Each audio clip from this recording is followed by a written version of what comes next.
Hi, this is Bob Costas, and you're listening to the ML Sports Platter.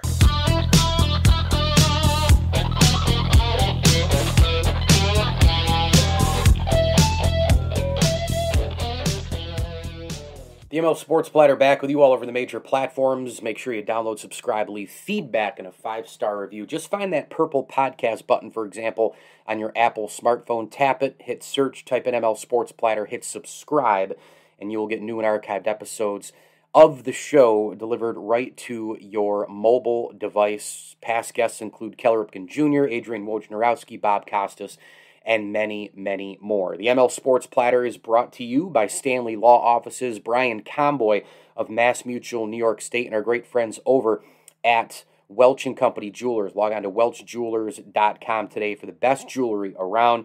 And a huge thank you as well to the Vince Aguirre Consulting Group and Axe Exotic Pets here on the program. Well, it's a treat to bring him in. We are literally knocking on the door to NFL training camps right now. He covers the New York Jets in the National Football League for his terrific platform. It's called Play Like a Jet. You can get him on Twitter at Play Like a Jet, the number one. He's the host and producer of the daily Play Like a Jet podcast, co-founder of PlayLikeAJet.com, and make sure you go download and subscribe to that show where podcasts are available as well. It's my man, Scott Mason. What's up, bud? How are you? Welcome in. Hey, Mike. What's going on, man? How are you? I'm great. I am well, and we are here, and football is coming, so we're obviously all on cloud nine with that. What are your training camp expectations for the New York Jets? My training camp expectations, or I guess I should say my hopes, mostly surround hearing that the younger players are playing well. I want to hear, when we do our daily episodes on training camp, from Chris Nimbley, who covers the Jets for Jets Insider and comes on the show every day. I want to hear him telling me that Zach Wilson looked good. I want to hear him telling me that Elijah Moore, who was the star of OTAs and minicamp, continue to look good. I want to hear that Mekhi Becton is taking part in practice, because that was one thing that became an issue in OTAs and minicamp. I want to hear that Elijah Garrett-Tucker, who is the other first-round pick this year, was looking sharp. Denzel Mims. I want to hear that the young guys that they've been picking over the last 2 years that are going to be the key pieces of this rebuild, if it's going to be successful, I want to hear that those guys are shining on a day-in, day-out basis. And if I hear that, I'll be very pleased. What do you think here about the quarterback position? You know, Zach Wilson's there. Huge expectations, obviously. Give me what you like about this kid, Scott. I'm a huge Zach Wilson fan, and Mike, as you know well, I dug in on all the quarterback prospects very deep. I did this in 2018 as well. I think what makes Zach Wilson an interesting and different kind of quarterback is that we all know what he can do on tape. You turn the tape, you see some tight window throws, you see the throws on the run, you see the arm, you see the athleticism.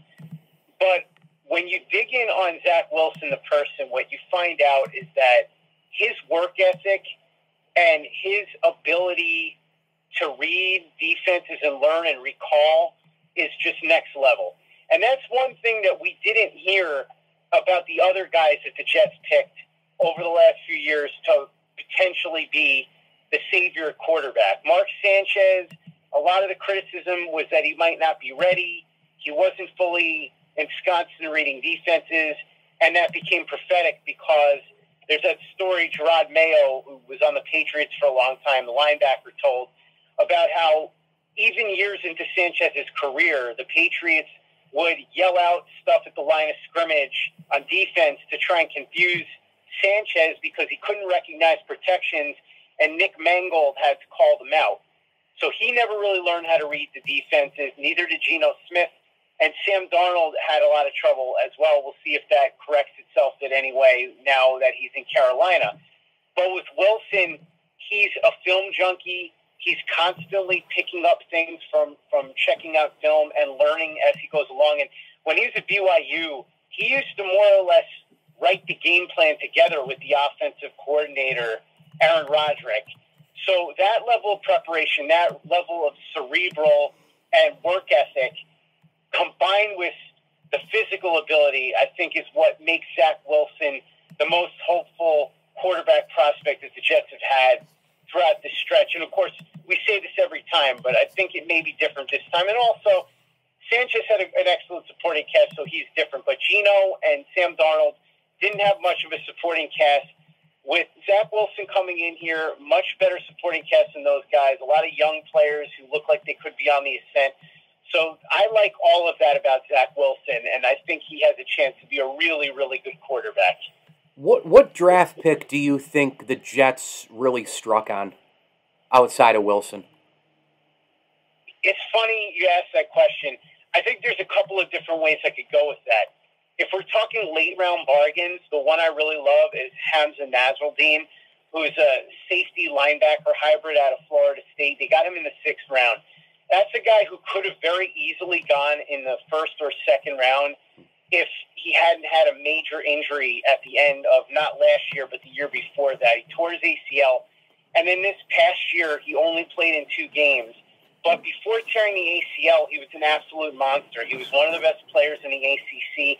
And a lot of people felt that he was destined to be a top pick on day 1 or day 2. And then that injury happened. And from everybody I've talked to, again, what you hear is not only position flexibility at linebacker and safety, but also just a high-quality kid, somebody who is incredible in terms of work ethic and preparation and picking up what opposing offenses are doing. I guess you would say, progression he made from his 1st season and 2nd season to the 3rd season, where he went from being a guy who was excellent against the run and okay against the pass to being elite against both, was just huge. And the other one that I love, even though it's not as much of a quote-unquote bargain pick, is Elijah Moore, who was picked number 34 in the 2nd round. Easily could have gone 1st round. I'll be honest, Mike, when I watched this tape before the draft, I liked him, but I didn't really dig in on him because there's only so much attention you can pay to specific prospects before the draft, especially when you really have to dedicate so much of your time to the quarterback position. But Mark Ross, who you and I have both had on our shows, who used to be in the Giants front office for a really long time, loved Elijah Moore. And so when the Jets picked him, I sat down and really took a look at him. And, man, this kid is unbelievable. His route running is elite. His speed is top-notch. His hands are excellent. He can do pretty much everything. And if he was a couple inches taller, he probably would have been a top 10 or 15 pick. So I think he has a chance, and his work ethic's off the charts, too, to be a number 1 receiver down the line. I'm not saying it's going to happen this year or maybe not even next year, but I think he can be an immediate contributor and then eventually grow into a potential number 1 wide receiver role. I think he has that in him. There's a lot of Stefan Diggs with his route running, and he has that elite speed and hands to go with it, which is just a very rare combination because, Mike, as you know, usually you'll have a guy that has one elite separation tool. With Antonio Brown, it's his route running. With, say, Deshaun Jackson, it's his speed. But Elijah Moore has 3 elite separation traits, and so if he doesn't get himself hurt, which, knock on wood, he hasn't had any injury history, I think he can be a really special talent for the Jets going forward and a huge help to Zach Wilson. How do you see the AFC East playing out in 2021? I think the Jets are going to finish last. And when I say that, a lot of Jets fans get upset about that. But I'm just saying that you've got to remember, this is a team that won 2 games last year, and they've got a rookie quarterback and a lot of fresh young faces that are going to take some time to gel, that are going to take some time to really come into their own. And you've got a Buffalo team that's much more established. We saw Josh Allen put together an MVP caliber season. I already talked about Stefan Diggs, who is one of the best receivers in the NFL right now. They've got an offensive line that had its struggles at times, but still is much more established than the Jets. And a defense that has some real playmakers like Tre'Davious White, who is one of the best in the league. And you look at the Patriots. Look, I think they went on a shopping spree, and I'm not super sold on them being a major contender this year, but they do still have, I think, an overall better roster than the Jets, and they have a proven coaching staff, which is something that people forget. Belichick is obviously the greatest coach of all time. McDermott has shown himself to be a really good coach. And then you've got what Brian Flores is building there with Chris Greer in Miami, And they've got a nice roster as well. We'll see what they do with Xavier Howard. There's rumors they may trade him, which I personally think would be a mistake for them, but that's exactly why I'm hoping they do it, because I think he's one of the best corners in the league. But we'll see what Tua does, but that roster overall has really started to take shape, and Flores looks like he could be the real deal. He's not quite as far along as Sean McDermott is as a coach, but I think when you look at what the Jets have, they have so little in terms of proven talent, proven coaching, a lot of hope, but not a lot of proof. And so for me, I think right now you'd have to say the Bills will be number one. The Dolphins are probably going to be in a fight with the Patriots for number two. And the Jets will probably be number four.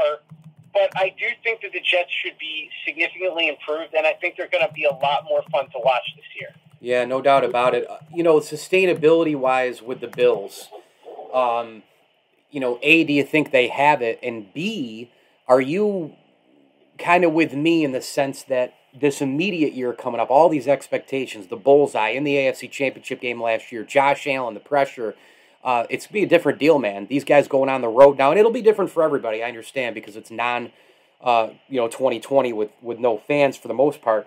But handling those road crowds and putting up those numbers and winning a bunch of games against really good teams, and then from there, the sustainability of this team. How about those things for Buffalo? Yeah, it's going to be an interesting year for Buffalo, Mike. As you know, and I'll take the L on this as of now, I was not a believer in Josh Allen at all, not even a little. And he exceeded all expectations and then some, I think, by anybody's reasonable metrics, especially somebody like me who is a critic of him. I think this will be a very interesting year for him because everybody's counting him as a top 5, top 10 quarterback now.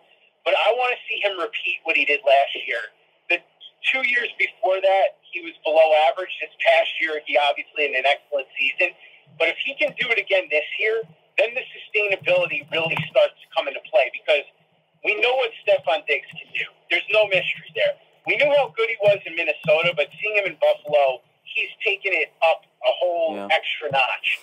So between him and that offensive line, now again, the offensive line had some issues with certain spots, but I think overall they should be okay. The defense is interesting, though, because I don't know that they're a powerhouse. They should be good enough, but I think a lot of the sustainability comes back to what we see out of Josh Allen and that offense. Because if we can see anything close to what they did last year, then this team is going to, I think, win the division by a comfortable margin and be right there in the mix in the playoffs. You still would have to say that the Chiefs are the team to beat, obviously. But beyond the Chiefs, I think the Bills are right there with anybody else. The Browns and the Steelers and the Ravens and so on and so forth. So I think Allen is the key to this. If he and that offense can do anything close to what they did last year, then they're going to be a force to be reckoned with again. Scott Mason with us here. He is a Jets and NFL insider. You can go get his podcast, of course. It's Play Like a Jet and Play Like a Jet, the number one on Twitter, the handle at Play Like a Jet, the number one, the host and producer of the daily Play Like a Jet podcast with us here on the ML Sports Platter. The Jets hire really, for what we know, is more of a defensive head coach. I worried in the beginning about Sean McDermott with, when the Bills hired him, because I said, well, is he going to let his offensive people do offensive things? In the beginning, it wasn't the case, and we saw him bench Tyrod Taylor for Nathan Peterman. So he made conservative decisions and timeouts and game management and all that sort of thing. I need to beat you 13-10, as opposed to now, the Bills finally have woken up, and now they're in the NFL world of air attacks, quarterback, wide receivers, spreading it out and just let's go. Are you concerned at all about the defensive background of Robert Saleh? Not really, and the reason is because I've dug in on him. I've asked around about him. I've read a lot about him, and I've watched and listened to interviews with him. And in the past, I would have had the similar concern that you had because, Mike, before Adam Gase, the Jets had all guys with defense pedigrees up until the last one would have been Rich Kotite was the last one that they had with an offense pedigree, and we know how well that worked out. But if you look at Parcells, Al Groh, Herm Edwards, Eric Mangini, Rex Ryan, Todd Bowles. These are all guys that came from defensive pedigrees. And with the exception of Parcells, I think you could argue that they leaned a little too heavy into the defensive side of things when you wanted to see somebody that could be the head coach of the entire team. And I think the trend for a while was everybody was looking for that next Sean McVay, the young offensive up-and-comer who is the quarterback whisperer, and that's where the league was going. And I think that's what the Jets thought they were getting in Adam Gase, which made me laugh at the time because I had no idea why you would think that. But ultimately, I think what Adam Gase and a lot of these guys that are having trouble are teaching teams, and that I think the Jets learned from the mistake of the past, is you don't need a guy who is an offensive guru. You don't need a guy who's a defensive guru. What you need is a guy who understands that his role is to be, and I hate this term because it's getting overused, but I'm going to say it anyway, CEO of the on-field product. And what a bunch of things that I've heard Robert Saleh say have been very positive in that regard. For example, I was watching an interview he did at a coaching symposium before he became head coach. And what he was saying is he doesn't need 32 Robert Salehs on his coaching staff because he already brings to the table something that other people don't bring. What he needs is the stuff that he doesn't bring. He needs a guy, or guys, I should say, on his staff that complete him, I think was the exact phrase that he said. He needs guys that can see things and do things that he can't do. And I thought that was very encouraging. I also liked the fact that he went out and brought in Jeff Ulbrich to run the defense. What I was concerned about, and you see this a lot with defensive coordinators, is they'll bring the defensive coordinators who become head coaches, I should say, is they will bring in somebody who's their friend or their lackey, and then they are the one that actually calls the plays and runs the defense. And the guy that is the defensive coordinator in name is really just holding the clipboard, right? Well, that's not the case. Ulbrich's going to be calling the plays. And Ulbrich is somebody who knows the defense well that Saleh likes. So Saleh obviously had in mind the type of defense he wanted, but he's going to let Jeff Ulbrich do his thing. And he's going to let Mike LaFleur do his thing on the offensive side of the ball. And he's going to focus on being the CEO of the on-field product, being the head coach. And that's something that to me is incredibly important. And I think that's probably a big part of what sold Joe Douglas on Robert Saleh. Because remember, Joe Douglas did not know Robert Saleh. He had never met the guy. And that's another thing I like about the hire, really. You often hear about such and such GM is here. He's bringing in his guy that he knew from such and such spot that he used to work. That's not how it played out. And I think when you factor that in and you understand that Saleh surrounded himself with guys that he didn't necessarily work with as closely as others, that these are guys that just understand what he wants to do on the field, and that he understands that he can let those guys do their jobs while he oversees everything and takes care of the big picture. That, to me, puts aside a lot of the worries that I would have otherwise had about him being a defensive guy and focusing too much on that. All right, final question for you here, Scott. When do you think, you look at the trajectory, you hope you get the quarterback, right? If you're a Jet fan, you're hoping to build, get some wins. This year, maybe development and some production. The year after, even more. Can you contend for that playoff spot in 2022? Is it 2023? What is ultimately the trajectory here for this franchise? When do they finally get back to the playoffs? What are the levels of success here in improving? I mean, how does it go from here, Scott? I think if you're being realistic, Mike, you kind of want to take a step back and look at what they have and look at where they could go. So right now, as you said, you've got the rookie quarterback in Zach Wilson. You know that he's going to have his struggles at times. Every once in a while, you get a guy who is a hope diamond, right? Somebody who just is a complete miraculous player that comes in as a rookie and is a stud immediately. Justin Herbert was that guy last year. But generally, even the good quarterbacks are going to have their moments of struggle. So you factor that in. You factor in that a guy like Denzel Mims is going into his second year, that Elijah Moore is a rookie, Elijah Tucker is a rookie, Mekhi Becton going into his second year. You factor in Quentin Williams, who looks like he's poised. Last year, he broke out in a way. This year, it looks like he could be poised for even more than that. And you look at other young pieces on that defense, some of the guys that they added, like Carl Lawson. I think this is the building block year. This is the year where you want to see the young players step up, and some of the guys that they spend a few bucks on help those guys along, guys like Corey Davis, right? And you want a team that's competitive week to week, and from my selfish perspective, fun to watch.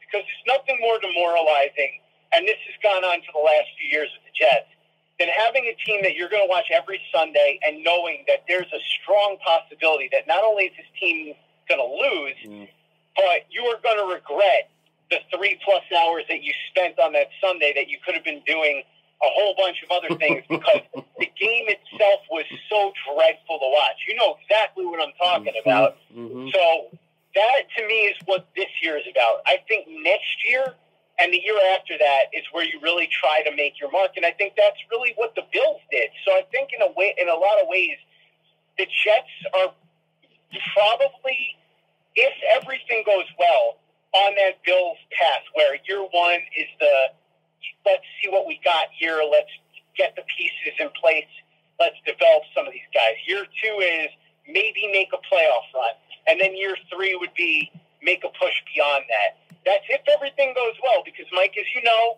we've seen this many times with our respective teams.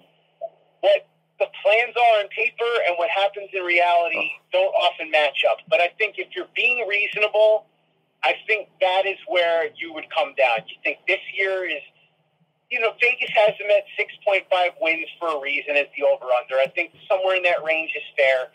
And then after that is where you start to build your expectations. But I think the main thing that you're looking for as a Jets fan this year is Zach Wilson looking like the real deal, and are the pieces that Joe Douglas put in place around him looking like they could be the supporting cast that he needs going forward, and do Robert Saleh and his coaching staff appear to understand what they need to do and seem to be the real deal as a staff that could be here for a long time and help this team and the players succeed. So I think that's my expectation this year. It's just, what do they have?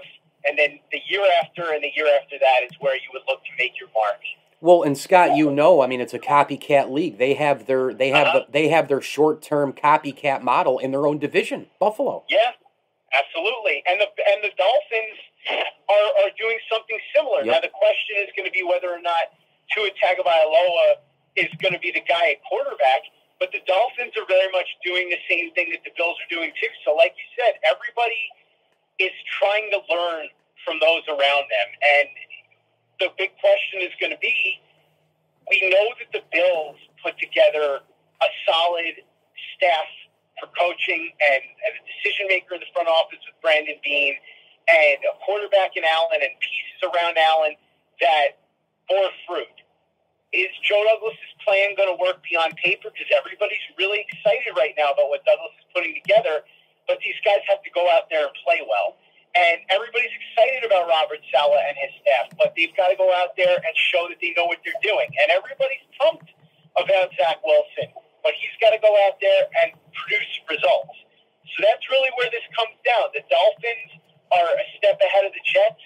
We'll see if Tua ends up taking them into where the Bills went in their second season with Allen, and the Bills are the most established group, and now the Jets are trying to follow in that same mold, and we'll see if they can do it, because on paper, the plan looks good, but on paper and in reality are two very different things. They sure are. Scott, in closing, why don't you just kind of throw out some things to promote on your end with Play Like a Jet and that platform? YouTube, Apple Podcasts, who you've had on. I know you've been doing some film breakdowns lately. Just plug whatever you want to here, pal. Yeah, absolutely, Mike, and I appreciate you having me on as always. I'm looking forward to having you on the show when the Bills and Jets tangle this year. We're doing still daily podcasts, if you can believe it, even during the down period. We were doing some film reviews, we were doing some off-season reviews, but now we're getting into training camp, and so we're going to be doing daily training camp long-form podcast reports with Chris Nimbley of JetsInsider.com. Mm-hmm. We'll be answering training camp questions on the off days, too, so that'll be fun. And then on our YouTube channel, we have a live show that we do in conjunction with U Stadium every Wednesday night called Play Like a Jet Live. That's with our man, the Thunder from Down Under, Luke Grant, who's an Australian, and Clayton Smartlock. And then we've been putting up a ton of videos. Luke Grant has just absolutely been killing it with the film breakdowns. He did one of Becton, Marcus May, Quentin Williams, Morgan Moses, who's the offensive lineman that the Jets just signed, who had been crazy. It was a huge shock that he was released by the Washington football team a couple of weeks before the Jets grabbed him. So that's a big addition there. And so we've got film reviews. Kayla Pace has been doing her commentaries called Pace's Playbook. They're up there too. So if you haven't subscribed yet, we're slowly building that channel.